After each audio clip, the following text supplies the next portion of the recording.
கடாய் பண்ணிருக்கு. 1 table spoon மல்லி, 1/2 table spoon மிளகு, 1 டீஸ்பூன் சீரகம், 1 டீஸ்பூன் சோம்பு, 4 காஞ்ச மிளகாய், 1 பட்டை, அன்னாசிப்பூ, 4 கிராம்பு, 2 ஏலக்காய்.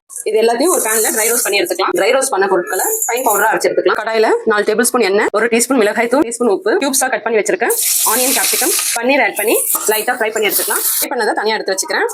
அதே கடாயில இன்னும் 2 டேபிள் ஸ்பூன் எண்ணெய் விட்டு 1/2 டீஸ்பூன் சோம்பு, ஃபைன் சாப் பண்ணி வச்சிருக்க 3 வெங்காயம், இதை நல்லா வதக்கிக்கலாம். வெங்காயம் இப்படி நல்லா வதங்கினோடனே 1 பச்சை மிளகாய், 1 டேபிள் ஸ்பூன் இஞ்சி பூண்டு பேஸ்ட் ஆட் பண்ணி பச்சை வாசனை போற வரைக்கும் வதக்கிட்டு 2 தக்காளி அரைச்சி ஆட் பண்ணிக்கலாம். இதை மிக்ஸ் பண்ணிட்டு 1 டீஸ்பூன் காஷ்மீரி மிளகாய் தூள், நம்ம அரைச்சு வச்சிருக்க ஸ்பைசஸ் பவுடர், 1 டீஸ்பூன் கல்லுப்பு, இதெல்லாம் ஆட் பண்ணி நல்லா மிக்ஸ் பண்ணிக்கலாம். இந்த மசாலாஸ் ஒரு 5 மினிட்ஸ்க்கு நல்லா குக் ஆனதும் இதுல 1 கப் தண்ணி ஆட் பண்ணி ஹை ஃபிளேம்ல 5 மினிட்ஸ்க்கு மூடி போட்டு குக் பண்ணிக்கலாம். 5 மினிட்ஸ்க்கு நல்லா குக் ஆனோடனே இதை ஒரு மிக்ஸ் பண்ணிட்டு இதுல ஏற்கனவே ஃப்ரை பண்ணி வச்சிருக்கேன் பன்னீர், கேப்சிகம், ஆனியன் ஆட் பண்ணிக்கலாம். இதை மசாலா கூட நல்லா ஒரு மிக்ஸ் பண்ணிட்டு ஒரு க்ரீமி டெக்ஸ்சருக்காக 10 முந்திரியை நல்லா பேஸ்டா அரைச்சு ஆட் பண்ணிக்கலாம். இதை நல்லா ஒரு மிக்ஸ் பண்ணி எடுத்தா சூப்பரான கடாய் பன்னீர் ரெடி.